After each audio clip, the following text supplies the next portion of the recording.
Hey guys, welcome to my YouTube channel SG reviews. So guys, ఈరోజు మన movie review వచ్చేసి ప్రభాస్ గారి కల్కి మూవీ రివ్యూ అండి. సో ఇంకా లేట్ చేయకుండా ల్యాగ్ చేయకుండా మనమైతే మూవీ రివ్యూలోకి వెళ్దాం. అండ్ ఈ సినిమాలో చాలా అంటే చాలా హైలైట్స్ ఉన్నాయి. సో ఇవి నేనేం చేస్తానంటే కొన్ని లాస్ట్లో యాడ్ చేస్తాను. సో మేబీ నాకు ఏదైనా యూట్యూబ్ నుంచి గైడ్లైన్స్ ప్రాబ్లం ఉంటుంది, వాటిని తీసేస్తాను, లేకపోతే వాటిని పెడతాను. అండ్ నా వాయిస్ కొంచెం మీరు తప్పనుకోదండి, ఎందుకంటే నాకు కొంచెం హెల్త్ బాగాలేక 2 days నుంచి కొంచెం ఫీవర్గా ఉంది అండ్ కోల్డ్ వల్ల నా గొంతు అనేది ప్రాబ్లం ఉంది. సో నేను నాకు వీలైనంత వరకు మీకు మంచిగా ఎక్స్ప్లెయిన్ చేయడానికి అయితే చూస్తాను. ఓకే, ఇంకా లేట్ చేయకుండా ల్యాగ్ చేయకుండా మనం అయితే మూవీ రివ్యూ ఎక్కుదాం. Okay, let's start.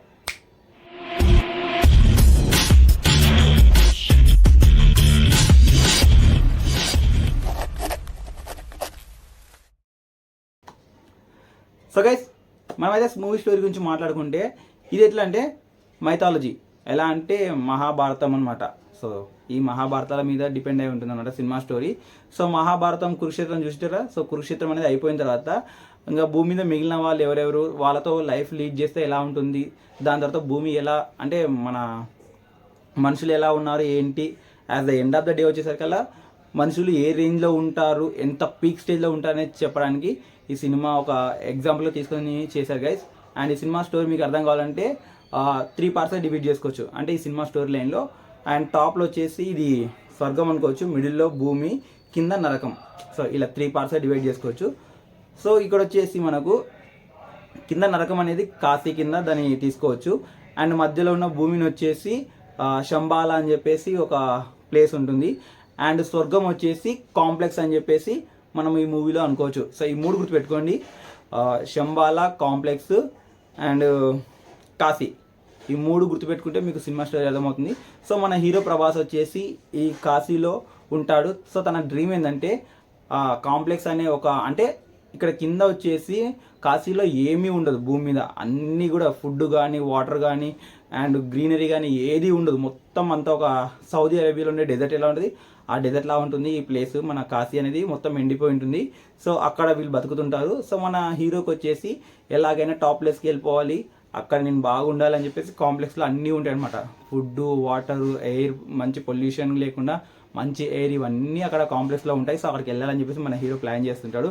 అండ్ ఈ మధ్యలో ఉన్న కాంప్లెక్స్ ఏంటంటే వీళ్ళు వచ్చేసి కొంచెం కాంప్లెక్స్ అది శంబాల. వీళ్ళు ఏంటంటే కింద ఉన్న ఈ కాశీని మంచిగా చూసుకోవాలి మనం. మళ్ళీ ఇంతకుముందు ఎలాగైతే జనాలు అంటే పూర్వం జనాలు ఎలా ఉండేవారో వాటర్ తోటి అన్ని సోర్సెస్ తోటి, సో అలా మళ్ళీ దాన్ని తిరిగి తీసుకొని రావాలని చెప్పేసి ఫైట్ చేసేవాళ్ళండి ఈ శంబాలో ఉండే వీళ్ళు వచ్చేసి. సో పైన ఉండే కాంప్లెక్స్ వాళ్ళు వచ్చేసి చాలా అంటే ఎవరిని కూడా పైకి రానివ్వము, మేమే మాకు లీడ్ మేము మాత్రమే ఉండాలి, ఇంకెవ్వరు ఉండకూడదు అని చెప్పేసి ఒక క్రూయల్ మైండ్ సెట్తో పైన ఉంటారు వీళ్ళు. సో వీళ్ళకి మధ్య వీళ్ళు ఉంటారు. సో వీళ్ళు ఏంటంటే ఇక్కడ మనకు ఇంకో మెయిన్ ఒక ట్విస్ట్ ఏంటంటే ఈ మహాభారతం అయిపోయిన తర్వాత మళ్ళీ దేవుడు అనేవాడు భూమి మీద జన్మించాలంటే మొత్తము మానవ జాతి అనేది అంతరించిపోయి ద ఎండ్ ఆఫ్ స్టేజ్ అంటే చాలా క్రూషియల్గా అంటే కుళ్ళు, కుతంత్రాలు, మోసాలు, అన్యాయాలు, అరచకాలు ఇవి మాత్రమే భూమి మీద ఉంటాయి, ఇంకా మనిషి అనేవాడు ఎవడు ఉండడు అన్నంత స్టేజ్లో ఉన్నప్పుడు దేవుడు అనేవాడు మళ్ళీ పుట్టి అవన్నీ క్లియర్ చేసి మళ్ళీ అంటే ఇంతకుముందు ఎలా పీస్ఫుల్గా ఉండేదో భూమి అలా చేస్తాడు అని చెప్పేసి ఒక నమ్మకం ఉంటుంది. ఈ నమ్మకం మీదనే వీళ్ళు బతుకుతుంటారు ఈ మధ్యలో ఉండే శంబాల అనేవాళ్ళు. ఇది స్టోరీ లైన్ గైస్. అండ్ సినిమాలో వచ్చేసి మైనస్ పాయింట్లు అయితే ఎక్కడ కూడా లేదు గైస్. మైనస్ పాయింట్లు అసలు చెప్పుకోవడానికి కూడా అసలు వేస్ట్ మైనస్ పాయింట్లు అయితే.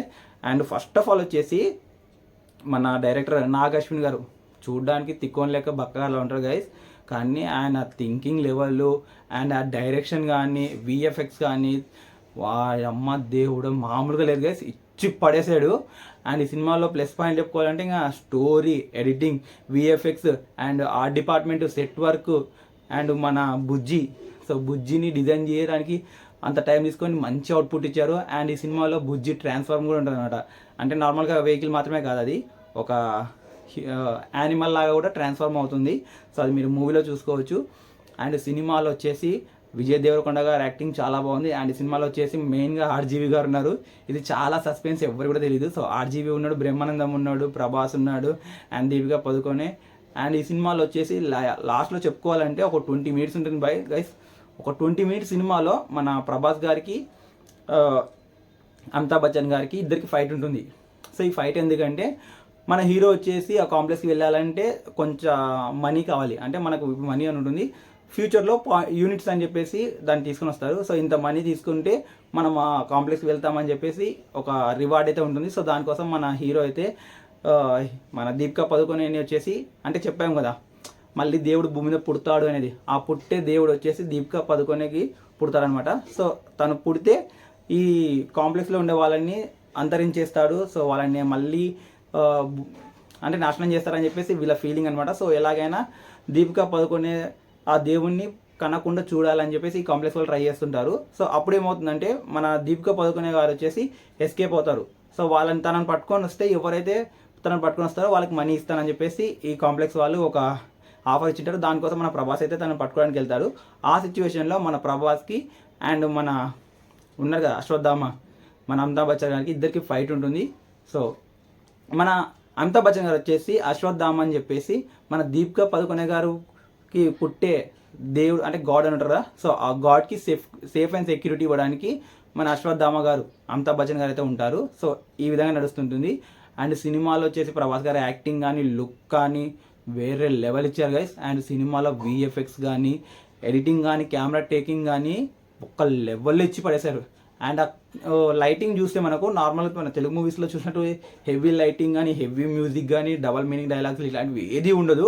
ఒక హాలీవుడ్ రేంజ్లో చూస్తున్నట్లు ఉంటుంది ఆ లైటింగ్ కానీ ఆ డీటెయిలింగ్ కానీ వాళ్ళ డ్రెస్సింగ్ సెన్స్ కానీ ఏది కూడా చిన్న ఈచ్ అండ్ ఎవరి ప్రతి ఒక్కటి కూడా చాలా అంటే చాలా కేర్ తీసుకొని తీశాడు గైస్. సో సినిమా అయితే ఇచ్చి పడేశాడు. సో ప్రభాస్ ఫ్యాన్స్ అయితే కాల్ రెగరేసుకొని చెప్పుకోవచ్చు మా వాడి సినిమా అని చెప్పేసి. అండ్ మన రాజమౌళి తర్వాత శంకర్ గారి తర్వాత ఆ లెవెల్కి తీసుకొచ్చిన డైరెక్టర్ ఎవరైనా ఉన్నారంటే మన నాగార్జున గారు అని చెప్పుకోవచ్చు. తీసింది 2 సినిమాలు అయినా కానీ ఈ 3వ సినిమాకి మాత్రము విచ్చి పడేశాడు. టాలెంట్ ఎవడు అబ్బా సొత్తు కాదన్నట్టు ఆయన ప్రూవ్ చేశాడు. అండ్ సో టోటల్గా చెప్పుకోవాలంటే సినిమాలో మాత్రం గైస్ ఏకదమ్ ఉంది. సినిమా మాత్రం సూపర్ డూపర్ హిట్ అయితే ఉంది. ఎందుకంటే ఆ విఎఫ్ఎక్స్ చూస్తుంటే హాలీవుడ్ రేంజ్ మూవీ చూసినట్టు ఉంది. మన తెలుగు మూవీలాగా లేదు, అది ఒక హాలీవుడ్ రేంజ్. అంటే ఇక్కడ వచ్చేసి మనం మహాభారతాన్ని అండ్ సైన్స్ని ఫ్యూచర్ని ఇవన్నీ మైండ్లో పెట్టుకొని మిక్స్ చేసి చేయాలంటే మాత్రం అంత ఈజీ అయితే కాదు గైస్. సో నాగార్జున గారు మాత్రం దాన్ని చాలా బాగా తీసుకొని వెళ్ళిపోయాడు. సినిమా మాత్రం అంత బాగా వచ్చింది. అండ్ బీజిఎం మాత్రం ఇచ్చాడు గూస్ బంప్స్. అండ్ ఇంకా లాస్ట్లో వచ్చేసి మన కమల్ హాసన్ గారి లుక్ ఉంటుంది ఓల్డ్ ఏజ్లో. ఆ లుక్ మాత్రం గైస్ చింపేశారు. ఆ లుక్ చాలా అంటే చాలా బాగుంటుంది. అండ్ లాస్ట్లో కమల్ హాసన్ గారి ట్రాన్స్ఫార్మింగ్ ఉంటుంది కొంచెం, అంటే మరీ మొత్తం ఎండిపోయిన స్కెల్టన్ బాడీ దగ్గర నుంచి ఒక యంగ్ బాయ్లోకి ట్రాన్స్ఫార్మ్ అవుతాడు. అది మాత్రం సూపర్గా ఇచ్చాడు. సో ఇంకా లాస్ట్లో వచ్చేసి ఒక 20 minutes ఉంటుంది ఫైట్ సీన్స్. అదైతే ఇంకా గైస్ హాలీవుడ్ మూవీ రేంజ్లో మనము చూసుకోవచ్చు అనమాట. తెలుగు సినిమా ఎక్కడ కూడా హాలీవుడ్ రేంజ్కి తీసిపోదని చూపించాడు. అండ్ తెలుగుడి పవర్ చూపించాడు నాగార్జున గారు. అండ్ ఈ సినిమా మాత్రము హాలీవుడ్ రేంజ్లో మాత్రం సూపర్గా ఉంది. సో కూడా ప్రతి ఒక్కరు ఎంజాయ్ చేస్తారు. కొంచెం రామాయణాలు ఇవన్నీ కొంచెం అంటే ఐడియా ఉంటే ఈ సినిమా మీకు ఇంకా బాగా కనెక్ట్ అవుతుంది. అండ్ ఎక్కడ కూడా దీన్ని మన సంస్కృతిని కానీ మన మహాభారతాన్ని కానీ ఎక్కడ కించపరచలేదు, చాలా మంచిగా చూపించారు. అండ్ విజయ్ దేవరకొండ గారి లుక్ కూడా చాలా బాగుంది. అండ్ ఇక్కడ వచ్చేసి మన ప్రభాస్ గారు మెయిన్ హీరో కాదండి, మెయిన్ హీరో కాకుండా అంటే మెయిన్ హీరో వేరే ఉంటారు.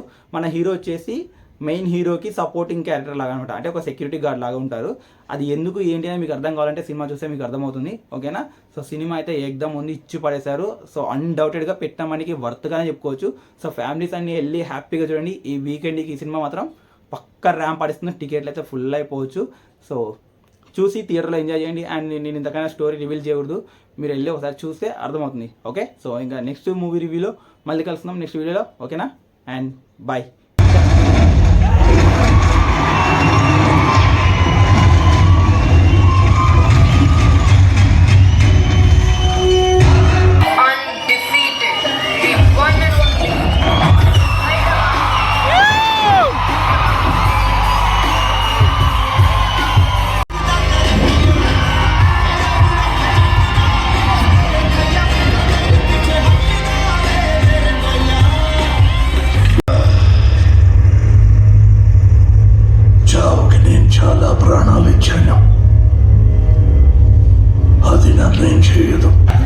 కావాలంటే మీరు 99% అబద్ధం, నాకు 101%. లేవు, అన్ని ఏనాడో అమ్మేశాడు. కొనేవాడు లేడు కానీ లేకపోతే ఏనాడో నన్ను కూడా అమ్మేసేవాడు రా.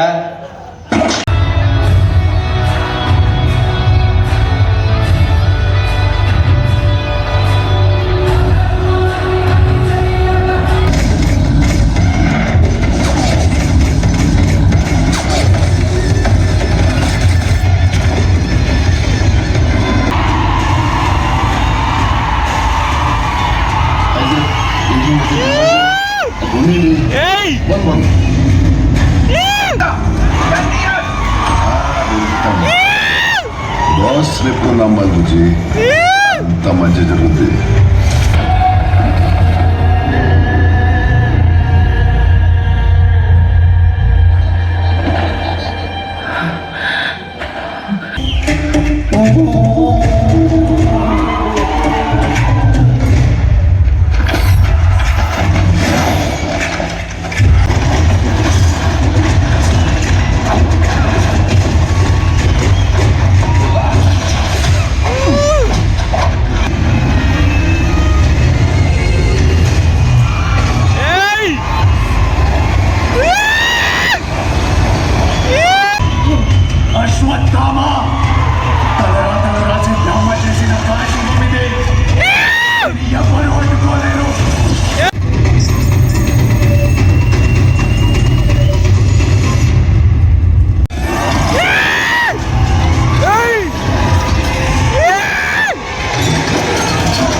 ఇక్కడ దాకా వీడియో చూసిన ప్రతి ఒక్కరికి thank you so much guys. నా వీడియో కన్నా మీకు నచ్చినట్టయితే ఒక లైక్ చేయండి. అండ్ నేను చెప్పినది ఎక్కడైనా మీకు తప్పు అనిపిస్తే కింద కామెంట్లో చెప్పండి, నేను దాన్ని సర్చ్ చేసుకుంటాను. అండ్ నా వీడియో నచ్చితే ఒక లైక్ ఇవ్వండి, నా ఛానల్ సబ్స్క్రైబ్ చేసి పక్కన గంట సింబల్ని కొట్టి ఇలాంటి మంచి వీడియోస్ రావాలంటే కొంచెం గంట సింబల్ని ఆన్లో పెట్టుకోండి. ఓకే, అండ్ నెక్స్ట్ వీడియోలో నెక్స్ట్ మూవీ రివ్యూతో మళ్ళీ కలుస్తున్నాం. And bye.